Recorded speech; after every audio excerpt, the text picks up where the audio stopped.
Tout le monde connaît son nom. Pourtant, peu connaissent cet artiste si mystérieux.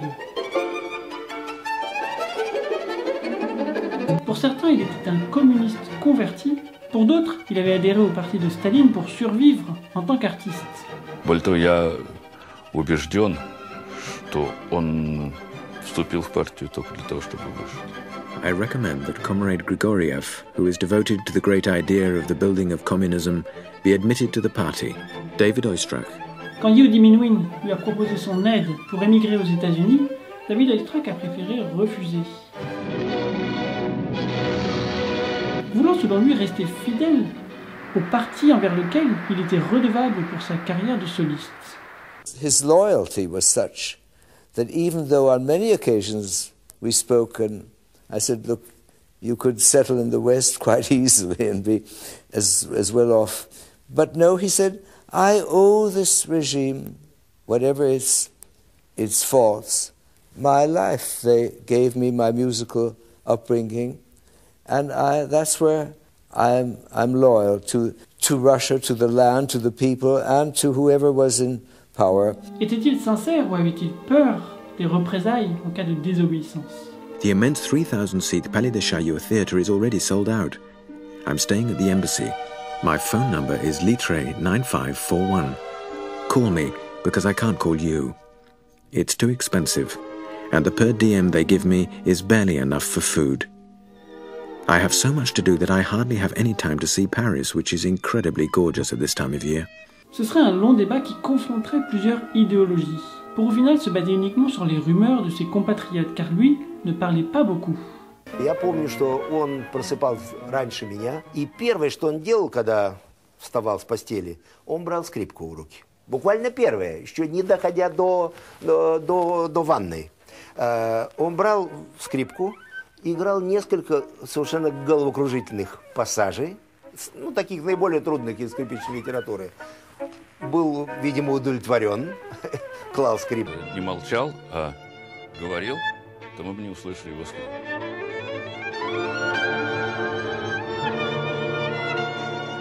Le mieux reste donc que nous parlions de violon et non de politique, même s'il est difficile de dissocier l'artiste de son contexte historique, surtout quand il s'agit de David Oistrakh, qui a passé sa vie sous le régime communiste.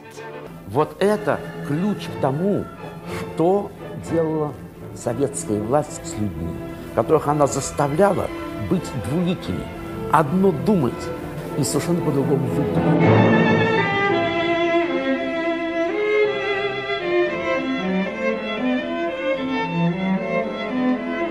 Dans cette vidéo, nous allons analyser non pas ses convictions idéologiques, mais sa façon de jouer du violon. Car dans ce domaine, pour le coup, c'était véritablement lui qui parlait.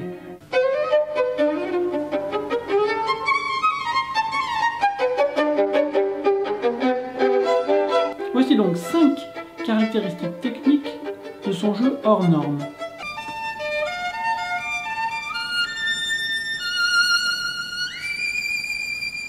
L'une de ses élèves m'a longtemps parlé de son maniement d'archet inversé. C'est-à-dire que selon lui, quand on tire l'archet, on pousse en avant avec le coude, et quand on pousse l'archet, on tire en arrière avec le coude, créant ainsi un mouvement d'archet inversé. Quand on tire, on pousse, et quand on pousse, on tire. Ce qui lui permettait un coup d'archet très direct, très robuste, et très égal dans les deux sens.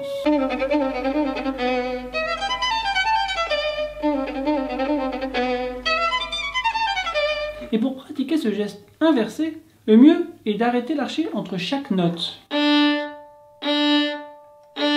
Pour sentir l'effet du coude, s'il est en train de pousser ou en train de tirer. Donc on n'est pas en train d'essayer de connecter, mais on est en train d'essayer de sentir l'action du coude.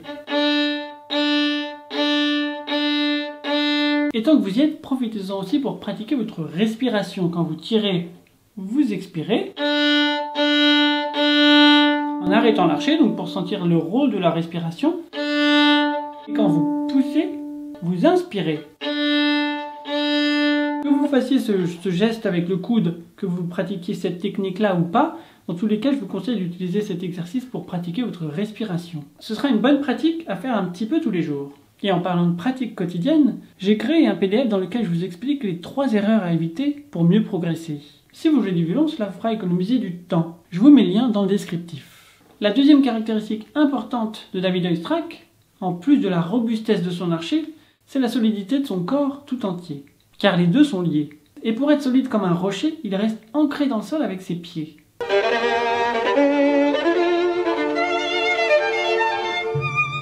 Il reste bien ancré dans le sol avec ses jambes, tout en basculant d'une jambe à l'autre pour fluidifier l'élan. Il ne plie jamais ses jambes comme s'il voulait se grandir. On note d'ailleurs que ses épaules sont très dégagées pour ouvrir son buste et agrandir sa cage thoracique qui a effet de caisse de résonance. Il associe ainsi la solidité à l'élan pour ne pas rester figé comme un arbre planté dans le sol, mais tout en ayant l'endurance nécessaire pour soutenir son incroyable intensité tout au long du concert.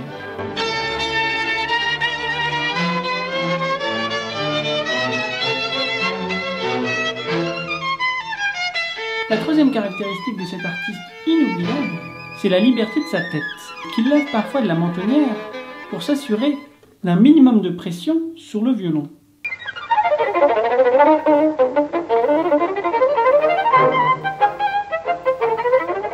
Ce qui montre bien que le violon qui repose sur la clavicule est davantage porté par la main que tenu par la tête, même si la tête joue son rôle. Il ne s'agit pas de jouer avec le menton tout le temps en l'air, mais c'est bien de sentir qu'on a un minimum de pression et qu'on est capable, si besoin, de temps en temps. On a l'impression que c'est très spontané chez lui, c'est pas calculé. Il essaie de tester toujours pour voir s'il est bien équilibré, aligné. Et donc si on est bien aligné comme des rochers superposés, comme des pierres superposées, finalement il n'y a pas besoin de coller le tout pour que ça tienne, ça tiendra. Et nous c'est pareil, si on est bien aligné, il n'y a pas besoin de forcer les choses, ça tiendra de soi-même, comme si le violon était posé et non pas porté. Et comme tout est lié, le fait de garder notre tête libre libérera notre cou, ce qui évitera de tendre nos épaules, de lever nos épaules, donc on gardera nos épaules vers le bas et détendues, ce qui permettra également de détendre nos bras. Et en parlant de technique violonistique, vous pouvez télécharger ma checklist pour la posture, pour clarifier les bases une bonne fois pour toutes et pouvoir passer à autre chose. Le lien se trouve dans le descriptif. La quatrième caractéristique du jeu enflammé et si bien dosé de David Oistrakh, c'est le minimalisme de ses gestes avec sa grande sobriété. Il ne fait aucun geste inutile et garde son enthousiasme sous contrôle.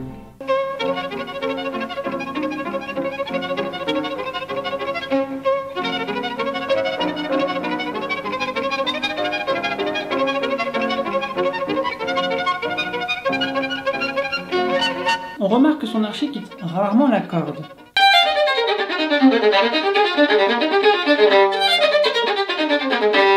On voit la différence entre un archet qui reste à la corde et un archet qui quitte la corde. Ça s'entend, même si visuellement ça se voit pas, on entend la différence lorsque c'est le bois qui rebondit ou quand c'est les crins. Et quand c'est les crins, on perd vite le contrôle, alors que quand c'est le bois, on garde le contrôle tout en ayant cet effet de ricochet et de sautiller. Ce qui fait la différence entre un staccato et un spiccato. Et on remarque que chez Oistrakh, la vitesse est souvent très rapide, mais malgré tout, elle est très différente selon où il se trouve dans l'archet. C'est ce qu'il disait d'ailleurs, qu'il avait une vitesse qui variait beaucoup, aux extrémités surtout, parce que c'est là que ça se joue, le changement d'archet le plus inaudible que possible, c'est aux extrémités. Donc c'est beaucoup plus important de bien doser la vitesse, la pression et le point de contact, donc les 3 paramètres, et même l'inclinaison de la mèche, et c'est vraiment aux extrémités que tout se joue. Et si on regarde de plus près ce que lui fait, on remarque que c'est vraiment très bien dosé selon où il se trouve dans l'archet.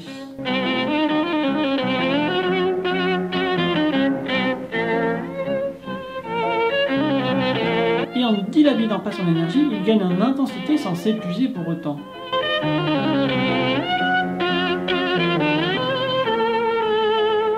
Son message en est d'autant plus mémorable, car à l'époque du communisme, l'art étant son unique moyen d'expression sous la dictature de Staline, c'est uniquement à travers le violon qu'il pouvait dire tout haut ce qu'il pensait tout bas sans risquer des représailles du gouvernement.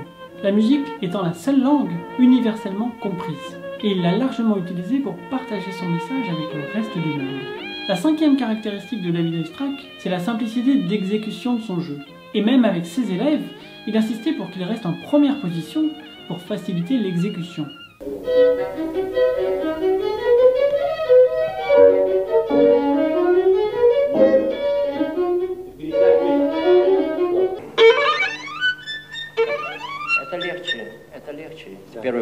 Malgré son son incroyable maîtrise technique, il ne cherchait pas l'effet, mais les émotions.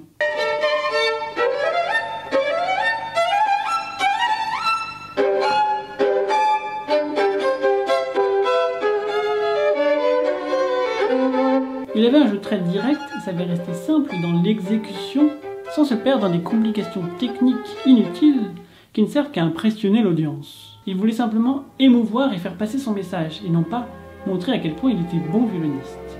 Pour résumer, nous avons donc parlé du maniement d'archet inversé avec le coude qui pousse ou qui tire, puis nous avons parlé de la solidité des jambes pour la robustesse du buste, puis de la liberté de la tête pour libérer le reste du corps, puis le minimalisme de nos gestes pour gagner en intensité sans s'épuiser pour autant, et enfin de rester simple même face aux musiques les plus exigeantes. Et si ce genre d'idée vous intéresse, rejoignez mes abonnés privés. Chaque mercredi, vous recevrez par email des conseils pratiques sur le violon. En attendant, bonne mise en pratique et à très vite.